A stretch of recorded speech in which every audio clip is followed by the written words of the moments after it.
Welcome to literature feed. അപ്പോൾ നമ്മൾ ഇന്ന് ഡിസ്കസ് ചെയ്യാൻ പോകുന്നത് കാലിക്കറ്റ് യൂണിവേഴ്സിറ്റി 4th സെമസ്റ്റർ പേപ്പറായിട്ടുള്ള അപ്രിഷ്യേറ്റിംഗ് ഫിക്ഷനിലെ മൊഡ്യൂൾ 1 ആണ്. So let's get into the topic. സോ ഈ ഒരു മൊഡ്യൂൾ എന്ന് പറയുന്നത് ഒരുപാട് 2 മാർക്ക് ക്വസ്റ്റ്യൻസും പാരഗ്രാഫ് ക്വസ്റ്റ്യൻസും ഒക്കെ ചോദിക്കാൻ സാധ്യത ഉള്ള ഒരു മൊഡ്യൂളാണ്. ഒരിക്കലും സ്കിപ്പ് ചെയ്യരുത്. സിമ്പിളായിട്ടുള്ള ടേംസ് തന്നെ, നമുക്ക് അറിയാവുന്ന ഓരോ കാര്യങ്ങൾ തന്നെയാണ് ഈ ഒരു മൊഡ്യൂൾ പറഞ്ഞു പോണത്. മനസ്സിലാക്കി വെച്ച് കഴിഞ്ഞാൽ എളുപ്പം എഴുതാൻ പറ്റും. സോ നമുക്ക് തുടങ്ങാം. ഫിക്ഷൻ എന്ന് പറഞ്ഞു കഴിഞ്ഞാൽ നമ്മുടെ പ്രോസിൽ തന്നെ വരുന്ന, ഇപ്പോൾ വേർഡ്സ് എന്ന് പറഞ്ഞു കഴിഞ്ഞാൽ കവിത, പോയട്രി. പ്രോസ് എന്ന് പറഞ്ഞു കഴിഞ്ഞാൽ നോവൽ, ഷോർട്ട് സ്റ്റോറീസ്, അങ്ങനത്തെ വരുന്നതൊക്കെയാണ് പ്രോസ് എന്ന് പറയുക. So that describes imaginary events and people. Imaginary ആയിട്ടുള്ള എന്ന് വെച്ചാൽ റിയൽ ആയിട്ടുള്ള കാര്യങ്ങളല്ല, ഇമാജിനറി ആയിട്ടുള്ള പീപ്പിളിന്, ഈവൻറ്റ്സിനൊക്കെ, സംഭവങ്ങളെ പറ്റിയിട്ടൊക്കെ ഉള്ള സ്റ്റോറീസ്, നോവൽസ്, ഇതിനൊക്കെയാണ് ഫിക്ഷൻ എന്ന് പറയാം. Fiction is any narrative about invented characters or events. Invented ആയിട്ടുള്ളതെന്ന് വെച്ചാൽ റിയൽ ആയിട്ടുള്ള ആളുകളല്ല, ഇപ്പോൾ ഓതേഴ്സ് തന്നെ അവരുടെ ഇമാജിനേഷനിൽ വരുന്ന ഓരോ ഈവൻറ്റ്സ് നമ്മൾ ഉണ്ടാക്കി എഴുതൂലേ, നമ്മുടെ ഇമാജിനറി ആയിട്ട് വരുന്ന ക്യാരക്ടേഴ്സോ ഈവൻറ്റ്സൊക്കെ ഉള്ള കഥകളെയാണ് നമ്മൾ ഫിക്ഷൻ എന്ന് പറയുക. Works of fiction are products of imagination. നമ്മുടെ ഇമാജിനേഷനിലൂടെ ഉണ്ടാവുന്ന കാര്യങ്ങളാണ് നമ്മൾ എഴുതുമ്പോൾ അത് ഫിക്ഷനായി മാറുന്നത്. So they do not claim to be real or factual. Real ആയിട്ടുള്ള കാര്യങ്ങളൊന്നും അല്ല. Fiction includes a wide variety of narratives. Like ഇപ്പോൾ ഫിക്ഷനിൽ തന്നെ ഒരുപാട് വെറൈറ്റി ഓഫ് നറേറ്റീവ്സ് വരും. ഇപ്പോൾ നമുക്ക് സ്റ്റോറീസ് ആണെങ്കിൽ ഫേബിൾസ്, ഫാരി ടെയിൽസ്, മിത്ത്, ലെജൻഡ്, എപ്പിക്കുകൾ, ഇതിഹാസങ്ങളൊക്കെ ഉണ്ടാവുമല്ലോ. പിന്നെ നറേറ്റീവ് പോയട്രി, പ്ലേസ്, നാടകങ്ങൾ, ഇതൊക്കെ ഒരു ഫിക്ഷനിൽ പെടും. So the next term is plot. It is what the writer makes of a story. A story can produce 1000 plots. ഒരു സ്റ്റോറിയിൽ നിന്ന് ഇതാക്കി വരുന്ന, അപ്പോൾ ഒരു എക്സാമ്പിൾ ഞാൻ പറഞ്ഞുതരാം. സിമ്പിളായിട്ട് എക്സാമ്പിൾ പറഞ്ഞാൽ ആമയും മുയലും പന്തയം വെച്ച കഥ. അത് നമ്മളെപ്പോഴും നമുക്ക് ആ കഥ ഓൾറെഡി അറിയാം. സിമ്പിളായിട്ട് നമുക്ക് മനസ്സിലാവുന്ന രീതിക്ക് പറഞ്ഞുതരാണ്. കഥ നമുക്കറിയാം എങ്ങനെ അവർ തമ്മിൽ പന്തയം വെച്ചു, അവസാനം ആമ ജയിക്കുന്നു, മുയൽ ഉറങ്ങിപ്പോയ കാരണം. ഈ ഒരു കഥ നമുക്കറിയാം. ഇനി ഇതൊരു നോവലാക്കിയിട്ട് അല്ലെങ്കിൽ എന്തെങ്കിലും ഒരു പ്ലോട്ട് വൈസ് ഇതാക്കുമ്പോൾ നമുക്ക് ഈ കഥ എങ്ങനെ വേണമെങ്കിലും തുടങ്ങാം. സപ്പോസ് ഇപ്പോൾ മുയൽ ഭയങ്കര ഏജായിട്ടിരിക്കുകയാണ്. അപ്പോൾ പണ്ട് ആളുടെ എന്താ പറയുക, നെക്സ്റ്റ് ജനറേഷനോട് കഥ പറഞ്ഞു കൊടുക്കണ പോലെ പറയുകയാണെങ്കിൽ പണ്ട് ഞങ്ങളിങ്ങനെ പണ്ട് കാലത്ത് അവൻ്റെ ഫ്ലാഷ് ബാക്ക് പറയണ പോലെ വേണമെങ്കിൽ അങ്ങനെ വേണമെങ്കിൽ ഒരു കഥ തുടങ്ങാം. അല്ലെങ്കിൽ ഇത് ഏത് രീതിക്ക് വേണമെങ്കിലും. അപ്പോൾ അതൊക്കെ ഒരു റൈറ്ററുടെ ചോയ്സാണ്. The writer can decide the point at which the story should begin. അപ്പോൾ എങ്ങനെ തുടങ്ങണം വേണമെങ്കിൽ ഇപ്പോൾ അങ്ങനെ തുടങ്ങണമെന്നില്ല. ചിലപ്പോൾ ഈ ആമയുടെ മൊയിൽ ചെറുപ്പകാലം തൊട്ടിട്ട് എന്ന് വെച്ചാൽ ഇവർ ജനിക്കുമ്പോൾ തൊട്ടുള്ള ഒരു ഭാഗം ആണെങ്കിൽ അത് അങ്ങനെ കഥ തുടങ്ങിക്കൂടെ. എന്നിട്ട് പിന്നെ ഇവർ വലുതായി കഴിഞ്ഞിട്ട് ഓട്ട മത്സരം വെക്കാമല്ലോ. അപ്പോൾ ഒരു കഥ തന്നെ എങ്ങനെ വേണമെങ്കിൽ നമുക്ക് പ്ലോട്ടാക്കാം. ഒരു 1000s ഓഫ് പ്ലോട്ട് ഒരു സ്റ്റോറി തന്നെ നമുക്ക് ഉണ്ടാക്കാൻ പറ്റും. So the dose and frequency of flashback, foregrounding or vanishing certain character. വേണമെങ്കിൽ നമുക്ക് ചില ക്യാരക്ടേഴ്സിനെ ഇത് മാറ്റാം. അല്ലെങ്കിൽ അഡീഷണൽ ഡിലീഷൻ ഓഫ് സബ് ചില സബ് പ്ലോട്ട്സിന് നമുക്ക് എടുത്ത് കളയാം. നമുക്ക് ഇഷ്ടമുള്ള പോലെ കഥ തുടങ്ങാം. കഥ നമുക്കറിയാം, പക്ഷേ പ്ലോട്ടാക്കുമ്പോൾ നമുക്ക് എങ്ങനെ വേണമെങ്കിലും റൈറ്റർ എങ്ങനെയാണോ എഴുതുന്നത് അതിനനുസരിച്ചിട്ടേ കഥ പോവുള്ളൂ, അതിൻ്റെ plot. This intervention from the part of the writer results in the conversion of story to plot. So സ്റ്റോറിയിൽ നിന്ന് പ്ലോട്ടായിട്ട് മാറുമ്പോൾ അതിൽ കുറച്ച് ചേഞ്ചസ് വരും. ഇപ്പോൾ കഥ നമുക്ക് ഓൾറെഡി അറിയാം, സമ്മറൈസ് ചെയ്ത് പറയണ പോലെ നമുക്ക് കഥ അറിയാം. പക്ഷേ സ്റ്റോറി എങ്ങനെയൊക്കെ തുടങ്ങണം എന്നൊക്കെ റൈറ്ററിൻ്റെ ഒരു ഇതാണ്. So it is A plot that really carries the style and vision of the writer. അപ്പോൾ റൈറ്ററിൻ്റെ വിഷനും സ്റ്റൈലും മെയിനായിട്ട് ഒരു പ്ലോട്ടിലൂടെ നമുക്ക് മനസ്സിലാക്കാൻ പറ്റുള്ളൂ. Characterization is a means by which writers present and reveal characters by direct description or by showing the character in action or by the presentation of other characters who help to define each other. Characterization പറഞ്ഞൊന്നുമില്ല, ഈ സ്റ്റോറിയിൽ അല്ലെങ്കിൽ ഫിക്ഷനിലുള്ള ക്യാരക്ടേഴ്സിനെ പറ്റിയിട്ട് reveal ചെയ്യുക അല്ലെങ്കിൽ അതിനെ present ചെയ്യുന്ന writers ഒന്നില്ലെങ്കിൽ direct ആയിട്ടുള്ള ഡിസ്ക്രിപ്ഷനിലൂടെ ആവും. നറേഷനിൽ ഐ മീൻ ആളെന്നെ ഡയറക്റ്റായിട്ട് ഇങ്ങനെ പറയും, ഈ ക്യാരക്ടർ ഇങ്ങനെയാണ്, അതാണ്, അതുകൊണ്ട് അയാളെ ഇങ്ങനെ റിവീൽ ചെയ്യിക്കാം.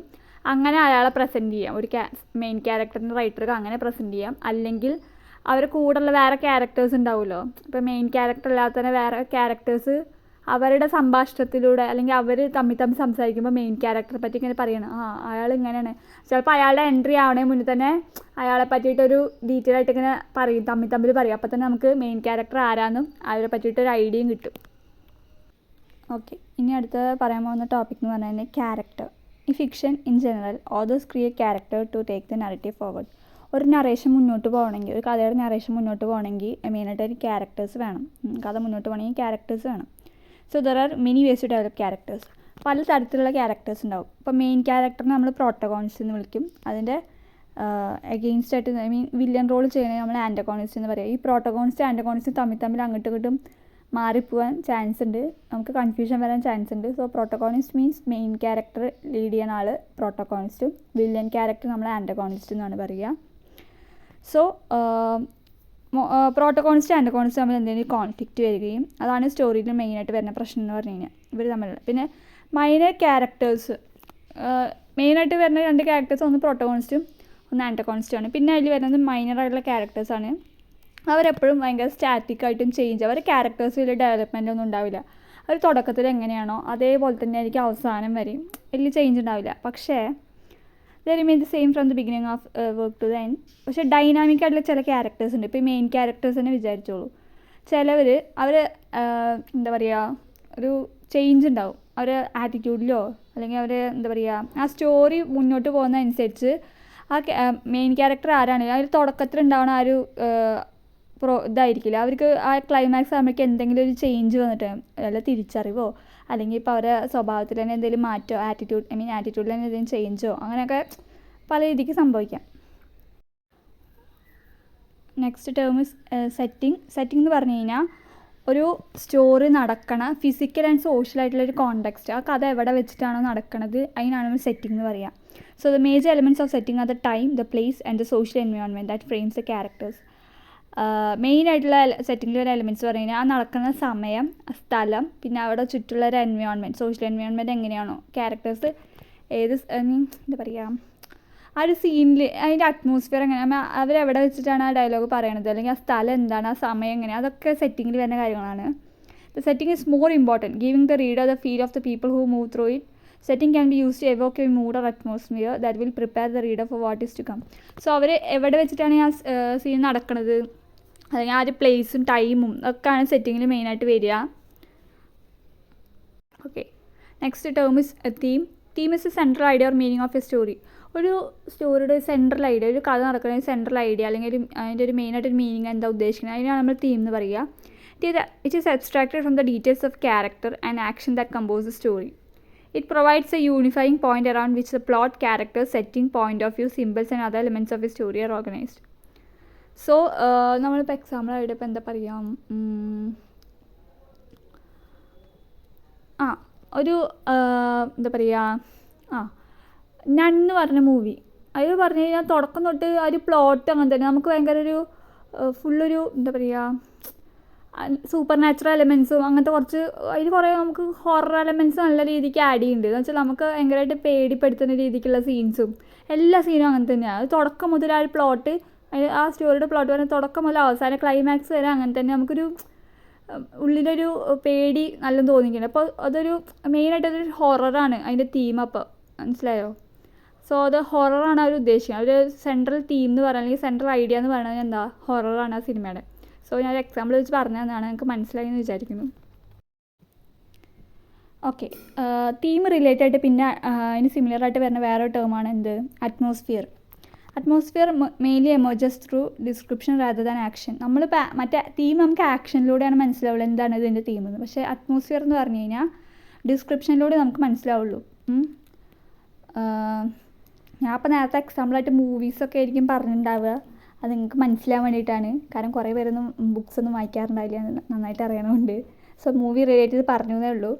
അതേപോലെ തന്നെ it is A climate, time off day or night. നമ്മളിപ്പോൾ സിനിമ കാണുമ്പോൾ അതിലൂടെ നമുക്ക് സീനായിട്ട് കാണുമ്പോൾ നമുക്കത് മൈൻഡിൽ നിൽക്കും. അതേപോലെ തന്നെ വായിക്കുമ്പോൾ അവർ ആളുകളുടെ പ്രവൃത്തിക്ക് പകരം അതിങ്ങനെ ഡീറ്റെയിൽ ആയിട്ട് ഡിസ്ക്രിപ്ഷൻ പോലെ അങ്ങനെ കൊടുക്കും. എന്ത്, കാറ്റ് നല്ല രീതിക്ക് വീശുന്നു, സോ ചെന്നായ്ക്കൾ ഇങ്ങനെ ഓരിയിടുന്നു, അങ്ങനത്തെ കുറേ ഡിസ്ക്രിപ്ഷൻ വരുമ്പോൾ നമുക്ക് മനസ്സിലാവുന്നത്. ഇപ്പോൾ ഫോർ എക്സാമ്പിൾ ഹൊറർ സീനിൽ തന്നെ എങ്ങനെയാണ് കണ്ടോ, കാറ്റ് നല്ല രീതിക്ക് വീശാണ്, ചെന്നായി ഇങ്ങനെ ഓരിയിടുന്ന സൗണ്ട് ഉണ്ട് എന്ന് പറയുമ്പോൾ തന്നെ നമുക്ക് എന്ത് മനസ്സിലാവും, അതൊരു ഹൊറർ സീനാണ്. അവിടെ ഡിസ്ക്രിപ്ഷൻ അങ്ങനെ കൊടുത്തിരിക്കുകയാണ്. സോ അവിടെ ഒരു ഹൊറർ മൂഡിൻ്റെ അറ്റ്മോസ്ഫിയർ അവിടെ ക്രിയേറ്റ് ആവുകയാണ്. സോ അതിലൂടെ നമുക്ക് മനസ്സിലാവും പ്രേതം വരാൻ പോവുകയാണ്, അല്ലെങ്കിൽ എന്തെങ്കിലും ഒരു പേടിപ്പെടുത്തുന്ന ഒരു സീനാണ്. നമുക്ക് ആ ഒരു ഡിസ്ക്രിപ്ഷൻ വായിക്കുമ്പോൾ തന്നെ നമുക്ക് മനസ്സിലാക്കാൻ പറ്റും. So this can project the actions of a character in a certain light. Atmosphere defines hope, distress, anxiety and thrill of the sequence in fiction. So ഫിക്ഷനിൽ ഇങ്ങനെ വരുന്ന ഡിസ്ട്രസ്സും ആങ്സൈറ്റി, ഹോപ്പ്, അങ്ങനെ പല രീതിക്ക്. ഇപ്പോൾ ഞാൻ ഹൊററായിട്ടൊക്കെ എക്സാമ്പിൾ പറഞ്ഞതുപോലെ ചിലപ്പോൾ ഹാപ്പിനെസ് വരുന്ന സീനാകുമ്പോൾ അങ്ങനെ, അല്ലെങ്കിൽ പ്രതീക്ഷ തരുന്ന എന്തെങ്കിലും സീനാകുമ്പോൾ അങ്ങനെ, കുറേ ഡിസ്ക്രിപ്ഷൻ വരുമ്പോൾ നമുക്ക് ഒരു അറ്റ്മോസ്ഫിയർ നമുക്ക് ഫീൽ ചെയ്യും. So certain genres are especially dependent on atmosphere. ചില സീൻസ്, ചില ജോണറുകളൊക്കെ ഇപ്പോൾ ഹൊററാണെങ്കിലും അങ്ങനെ ചിലതൊക്കെ ഈ എന്താ പറയുക, അറ്റ്മോസ്ഫിയറിനെ ഡിപ്പെൻഡ് ചെയ്തിട്ടുള്ള കുറച്ച് ജോണേഴ്സ് ഉണ്ട്. മെയിനായിട്ട് ഹൊററാണ് എക്സാമ്പിൾ എന്ന് പറഞ്ഞു കഴിഞ്ഞാൽ. അതിലൂടെ നമുക്കിപ്പോൾ പ്രേതം വെറുതെ നടന്നു വരുമ്പോൾ നമുക്കൊന്നും തോന്നില്ല. അതുപോലെ അങ്ങനെ എന്തെങ്കിലും ഡീറ്റെയിൽ ആയിട്ട് ഡിസ്ക്രിപ്ഷൻ അങ്ങനെ വായിക്കുമ്പോഴാണ് നമുക്കൊരു ഹൊറർ മൂഡ് കിട്ടുള്ളൂ. സോ അതാണ് ഇതിൽ പറയണത്. നെക്സ്റ്റ് പറയാൻ പോകുന്ന ടോപ്പിക് എന്ന് പറഞ്ഞു കഴിഞ്ഞാൽ narrative techniques. It is a style which the writers choose to present the plot to the readers. It includes all the methods that use to develop a story. ഒരു കഥ പറയാൻ വേണ്ടിയിട്ട് റൈറ്റർ യൂസ് ചെയ്യണ methods, കുറേ type methods പലരും use ചെയ്യും. So അതിനാണ് നമ്മൾ, ആ ഒരു സ്റ്റൈലിനാണ് നമ്മൾ നറേറ്റീവ് ടെക്നിക് എന്ന് പറയുക. ഒരു സ്റ്റോറി ഡെവലപ്പ് ആവാനുള്ള പല മെത്തേഡ്സ് അവർ യൂസ് ചെയ്യും. The individual elements of different narrative techniques can be broken down into 6 distinct categories. ഇപ്പോൾ character, perspective, plot, setting, style, ഇതൊക്കെ ഇതിൽ വരുന്നതാണ്. അടുത്തതായിട്ട് ഞാൻ പറയാൻ പോകുന്ന ടോപ്പിക് എന്ന് പറഞ്ഞു കഴിഞ്ഞാൽ എന്തൊക്കെയാണ് പല type of points of view. Points of view refers to who is narrating a story. ഒരു സ്റ്റോറി ആരാണ് നറേറ്റ് ചെയ്ത് പോകണം, ആ കഥ എങ്ങനെയാണ് പറഞ്ഞു പോകണം എന്നുള്ളതാണ് point of view.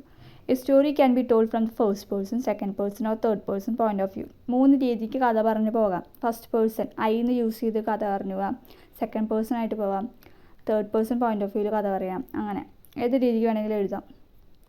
So writers use point of view to express the personal emotions of either themselves or their characters. ഒന്നില്ലെങ്കിൽ റൈറ്ററിൻ്റെ പേഴ്സ്പെക്റ്റീവ്, ആളുടെ ഒരു പോയിൻ്റ് ഓഫ് വ്യൂവിൽ നിന്ന് റീഡേഴ്സിനോട് കഥ പറയും. അങ്ങനെയാണ് കഥ എഴുതാം.